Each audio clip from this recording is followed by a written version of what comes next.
Nyihe mashabiki zangu nye. Miena wahalikanye tukutane Tabata. Kwenye Chadweng.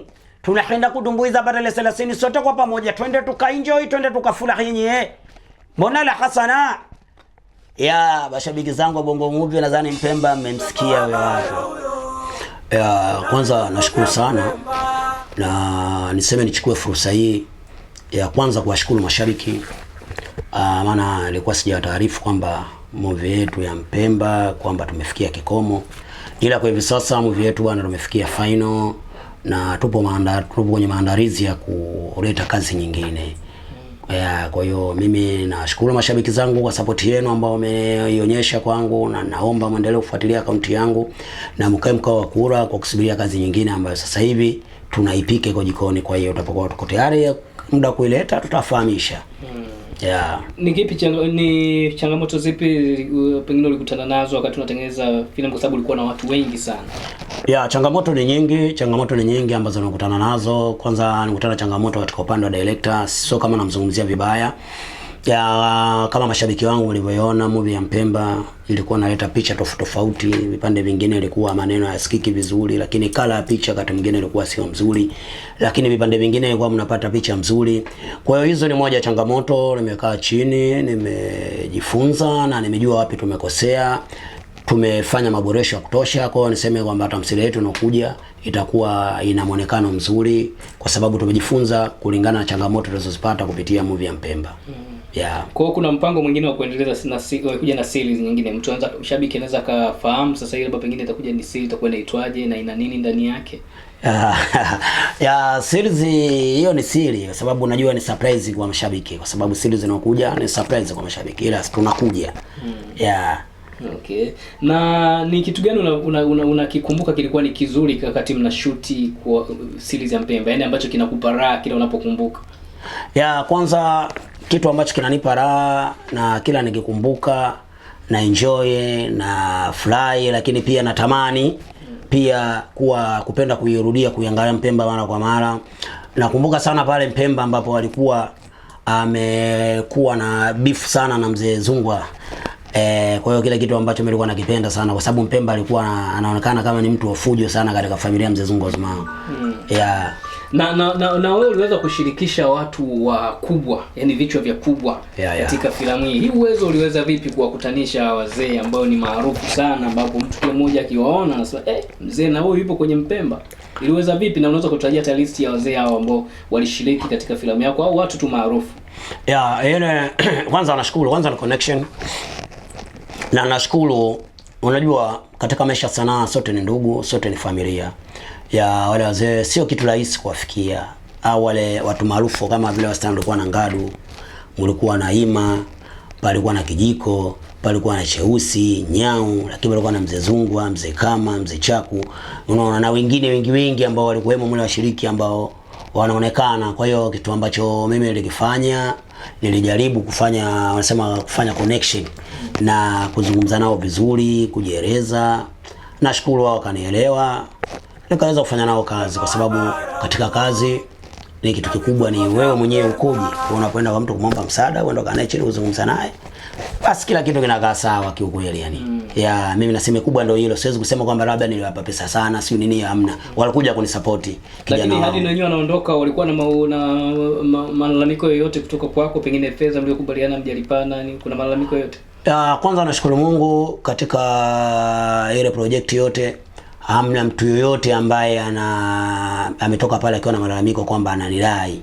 Hamna hata mmoja. Nakumbuka mpaka sasa nashukuru ndugu zangu wananisupport, wananisamini, wananijali, na hata hivyo wananiulizia siku zote Pemba kazi lini, Pemba kazi lini. Kwa netaji bado tufanye kazi. Kina Chili wote wanataka tufanye kazi kwa sababu nadhani tuliishi vizuri katika kipindi ambacho tunafanya zile kazi. Hamna mtu ambaye mtoka na masononeko, wote wameenjoy yani kiukweli. Okay. Na sasa project ambazo zinakuja ni utadili na music kwanza au watu wategemee kwenye series, kwa sababu ulipokuwa unafanya series ya Mpemba hata muziki tuliona umeupiga kando kabisa? Kwanza nipenda kwa elekeza mashabiki zangu kwamba Chita kama Chita. Kwanza mimi ni Chita mnyama. Nipo kwenye music, lakini pia nipo katika Bongo Movie. Kwa hiyo zote mimi ni kazi zangu na ambazo nazipambania. Na mimi ninachokizungumza kwamba watu mashabiki wangu wote waniangalie katika macho yao yote, waniangalie kwenye music, waniangalie katika movie. Kwa hiyo mote mote nakuja kwa sababu niliweka kando muda ule habari ya music kwa sababu nilikuwa nimeingia katika project mpya. Nimeingia katika kazi ya Bongo Movie ambayo nilikuwa sijawahi kuifanya, ndio nilikuwa nimeanza. Kwa hiyo nikataka nielewe kwanza iko vipi, lakini nashukuru Mungu nimeingia, nimepokelewa vizuri na mashabiki wamenipokea vizuri. Kwa hiyo nakuja tena na kwenye muziki pia nakuja tena. Yeah. Idea ya Mpemba wa Bara ilikuja vipi? Idea ya Mpemba wa Bara ilikuja kwa sababu ni swali gumu. Ilianzia wapi? Uliishi Zanzibar huko sana ukapata hizo idea au ilikuwaje? Mimi idea imekuja kwa sababu tunaamini watu wengi sana wa kusini tunawapa kipaumbele sana watu wa Zanzibar. Unaona, yani mtu kisikia kwamba bwana anaishi Zanzibar, anaishi hivi, yani kama kuna heshima fulani hivi kwa sababu kuonekana anaishi Zanzibar, unaona. Kwa hiyo kwanza mimi nilichoamini kwamba ninachofahamu Wapemba asili yao wametoka kusini. Yani hilo naamini 100% kwamba Wapemba asili yao ni kusini. Kwa hiyo kama Wapemba asili yao ni kusini, basi nimejaribu kuwakumbusha jamii kwamba wasisahau. Unaona, mimi ndo nimekuja kama Mpemba wa Bara kutoka kusini mwenyewe, yani ni Mpemba jina. Sisi ndo Wapemba. Wanajiita Mpemba wa Bara na ndugu ndio hivi nisha na akili timamu kweli. Muunganyika na Msumbiji. Amesuzuka na nini kwa huyu bwana? Kwa hizo ndevu zake 4 kanji ya panda goba. Kwa wale katika kwenda kula kaendeleza ile jina la Pemba la Msumbiji kuliweka kule kuonekana nako kule kuna Pemba. Kwa hiyo mimi ninachojua Pemba wa Bara asili yetu ni watu wa kusini tu. Ile wa Makonde, si wa Maraba, Makua nini vizebi kabila. Ndio maana leo kutana na Mpemba, ukimuuliza wewe kabila gani hawezi kuelezea, au jamii gani hawezi kuelezea, atakwambia tu mimi Mpemba, mimi Mpemba, mimi Mpemba. Lakini kujitambua ni nani zaidi inakuwa ni vigumu kwa sababu yule anashindwa kufunguka kama mimi Makonde bwana. Unaona, lakini asili yao ni wa Makonde. Solo shwine mabuti. Nyusi kazi ule la Gucci. Naongea na Mpemba wa Bara wewe nani? Mnyakyusa? Kaa kimya wewe pumbavu. Kopa kafagola gani? Unajifunza umezoea? Koma kuingilia vitu visivyo kuhusu. Shingo yako nataka kuona kesho. Gila sio kama jamii inavyomchukulia. Gila ni mtu pisi sana, ni mtu poa. Ni mtu ambaye anapenda kucheka na kila mtu, anapenda kuzungumza na kila mtu, anapenda. Kifupi ni mtu poa, ni mtu pisi sana kwa sababu mimi nimedumu naye na ni rafiki yangu. Licha kusema nimefanya naye tukio, ni mtu ambaye ni brother ambaye muda wote nikiamua namtimbia kwake, tunapiga story, tunabadilishana mawazo. Lakini pia mimi nashukuru shani support. Unajua unapofanya kazi na mtu ambaye tayari jamii imempokea, kuna confidence ambazo anakupa, kuna elimu ambayo anakupa mifumo nini. Kwa hiyo angekuwa ni mtu wa ovyo, mimi nimefaidika naye na sio mimi tu, naamini watu wengi sana wanafaidika kupitia Ngadu. Kwa hiyo Ngadu ni mtu poa, hana tatizo la aina yoyote yani kiukweli. Okay.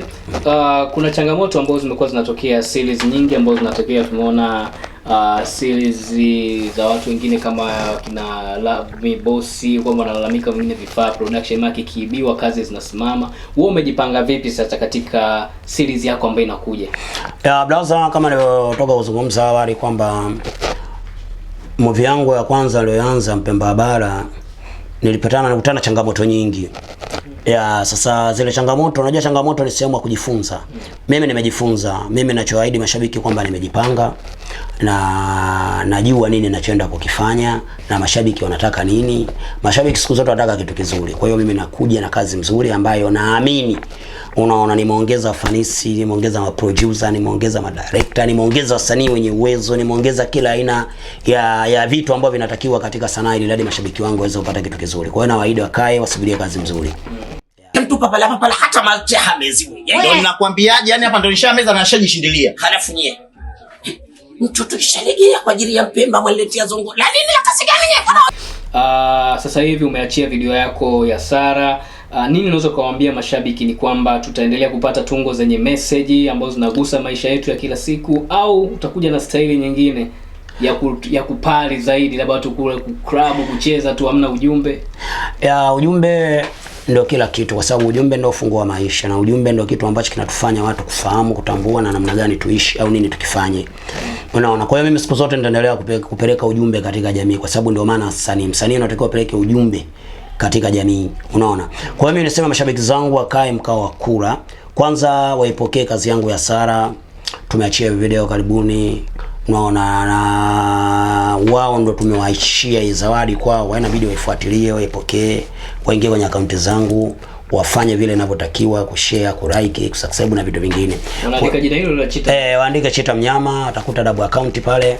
watakuta zafunguka, kuna akaunti mbili pale, kuna Chita Filamu chini, unaona, alafu watakuta Chita Mnyama. Kwa hiyo pale watafanya kila wanachohitaji wao kufanya ambacho ni faida katika kwangu mimi, nilisema, unaona. Kwa hiyo mimi nitazidi kuja tena na ujumbe, na kuna kazi zinakuja hivi karibuni baada ya video ya Sara Kaeni Mkao wa Kula. Kuna ngoma yangu nyingine ambayo tutaiachia hivi karibuni baada ya siku kadhaa, inaitwa Bongo, na video iko tayari, ishaiva muda wote, saa yote tutapa ripoti, tutaachia leo na muipokee. Lakini baada ya hapo kuna kazi nzuri nyingi ambazo tayari tumeshazifanya, bado tutakuwaletea nyinyi mashabiki zangu ili muweze kuenjoy. Yani kwenye video ya Sara kuna ulichokiimba kinashabihiana na maisha yako? Bora umecheka. Na mimi nimefurahi, unajua, kwa sababu mara nyingi sana wasanii ukiona kitu ameandika kama Diamond utasikia akiimba hiki, basi unajua kuna tukio kapigwa huko.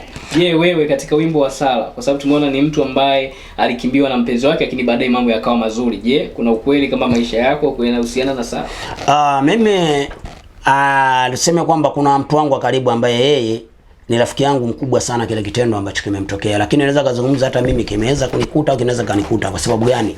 Ule ni ujumbe wa kila mtu, kwa maana iko hivi, sio mwanamke na sio mwanaume. Tumemtarget Sara kwa sababu ni kupata jicho la nyimbo, unaelewa, au kufungua vizuri ile historia yake, unaelewa. Lakini sio tumembezi tu Sara wa kiume wa kike, la, kuna hata unaweza kutata wewe una mpenzi wako wa kiume ukakuta vile. Lakini mara nyingi sana manake watu wanapendana, nafikia mwisho wa siku changamoto za hapa na pale, wakasigana, wakagombana, lakini baadaye mkakaa chini mkasuluhishana na maisha mengine yakafenyeje, yakaendelea, unaona. Kwa hiyo ni ujumbe ambao unamgusa kila mtu. Kwa hiyo tumetamka tu Sara, ila kikubwa zaidi ni naamini watu wengi sana wanakimbia na karibika, lakini nachotakiwa busara, mnatafutana, mnakaa chini, mnajenga, maisha mengine yanaendelea. Ya ndio kitu ambacho kikubwa kimelengwa. Penzi Sala, mimi nakuita usiku wa jana, mimi sijalala. Wasanii wengi wanakupenda sana Chita, wakubwa hasa wakongwe na wa kawaida wanapenda sana kuwa karibu na wewe. Nini labda kinachopelekea hivi? Au kutokana na wewe pia ni mkubwa vile vile ndani yako? Siwezi kujibia kuwa ni mkubwa katika ndani yangu. Wakina Maneno, wakina wasanii, wakina nani hawa wanacheza na wakina Ndaro, jamaa huyu. Wako karibu sana na wewe na wanakurespect sana unapokuwa karibu, kitu ambacho mwingine anaweza akakuchukulia kawaida. Nini ambacho inafanya hivyo watu wakuchukulie, wasanii hao pia wakuheshimu wewe? Unajua nini ambacho mwaisaidia au mwaifanya kwao? Yani msanii wanasema kioo cha jamii. Msanii kikaida ana haraka sana kuona tukio kabla ya mtu wa kawaida, unaelewa? Kwa hiyo mimi nasema wasanii wenzangu wakubwa wanajua heshima yangu, mchango wangu kwao, lakini na mimi pia naona jinsi gani wanavyojitoa kupitia kwangu mimi. Siwezi kusema labda mimi niko hivyo, unaona, au labda amna, lakini kikubwa mimi ninachoshukuru niseme tu naona wanaonyesha ushirikiano wa kutosha upande wangu, wananikubali hata kama mimi bado sijaje kufikia huko walikofikia wao, wananipenda, wananisupport, na mimi nashukuru kwa kuona kitu kama hicho, na mimi najitahidi kuwapenda wale kwa chini yangu, lakini pia najitahidi ili niishi nao vizuri wao, ili wazidi kunifungulia milango. Unajua sana wasanii sio wenyewe kwa wenyewe ndo tunakaliana, kuta yuko juu yuko chini. Kwa hiyo ukishakuwa kama ujitambui, uko na beef na wajuu, hawezi kufungulia mlango. Akikupenda wajuu ni dalili mzuri kwamba unafikia sehemu nzuri, kwa sababu wale anakuwa wana uwiano. Usipopajua watakupeleka, usiolijua watakufundisha, kitu kama hivyo tu. Nashukuru Mungu, ni kweli nafahamiana na wasanii wengi sana, na wengi sana ambao wako juu mastani. Hilo nashukuru. Nashukuru sana. Okay, na ulikuwa na record label yako ya Undercover, nafikiri uko nayo. Undercover ilikuwa na wanamuziki, pengine hadi sasa hivi kuwasimamia kunaendeleaje? Wasanii wangu hapo, label yangu ipo, naendelea kuwasimamia wasanii wa music wa aina yote, lakini sasa pia tuna Bongo Movie ambayo inaitwa ile Chita Filamu, unaona, production bado tunayo na tunapambana nayo, na tunaomba Mwenyezi Mungu inshallah azidi kutuimarisha ili na sisi tuweze kufikia malengo yaliokuwa mazuri. Okay, kwa sababu nguvu kubwa umewekeza kwenye filamu sana. Wale wasanii umewapeleka wengi wako kwenye filamu. Unajua hizi zote ni njia, na kwa sababu wapo wasanii ambao wapo kwenye filamu na wapo wasanii ambao wanaimba, wanafanya music. Sasa ukibezi upande mmoja na kwa wengine wanawanyima nafasi. Unajua chipukizi ni wengi. Na kila mtu ana kipaji, anataka kuonyesha kipaji chake. Sasa ukibezi kwenye muziki peke yake, inakuwa wale wenye vipaji vingine wanafanyaje, unawakosea, unaona. Kwa hiyo kwa kuwa Chita ni brand, ni kitu ambacho tunasema ni kama kampuni, unaona. Kwa hiyo tumejaribu kujikita katika Bongo Movie na music ili kuangalia namna gani tunaweza kuwasaidia watu wa chini, lakini sisi tukipata msaada zaidi kupitia watu wa juu. Hilo ndo lengo kubwa yani. Okay. Yeah. Neno lako kwa mashabiki ambao wamekuwa wako na wewe katika nyanja zote. Tumeona kwenye Mpemba wa Bara umekuwa pamoja na wewe, lakini kwenye music wako pamoja na wewe. Nini unaweza kuwaambia labda? Mimi kikubwa ninachowaambia, kwanza naomba waendelee kunisupport, wasinichoke. Unaona mimi ni binadamu, changamoto ni nyingi. Nitapokosea nivumilie, na pale nitapoenda sawa naomba ongeze nguvu zao ili kuhakikisha jahazi linafika sehemu sahihi. Na kitu kingine nipende kuwashukuru kwa sababu naona kampani yao kwangu mimi wananisupport, wananijali, wananisamini. Wasichoke, waendelee kupambana hilo jambo, na mimi ninawapenda sana sana sana zaidi ya sana. Na natumia fursa hii pia katika interview kuambia mashabiki zangu, kama mwandishi wa habari alivyonioji kwamba wasanii wengi wakubwa wananipenda na wananikubali. Ni kweli. Bwana, tarehe 30 ya mwezi huu wa 8 na alika kwenye show Tabata ambayo ya Chado Game. Nitakuwepo pale, nitaperform pale vizuri, nitaperform music, lakini pia nitaperform kama msanii wa Bongo Movie. Pamoja sana, karibuni sana. Chado anakaribisha na Chita au Mpemba wa Bara anakaribisha. Mpemba wa Bara huyo na vituko vya Mpemba.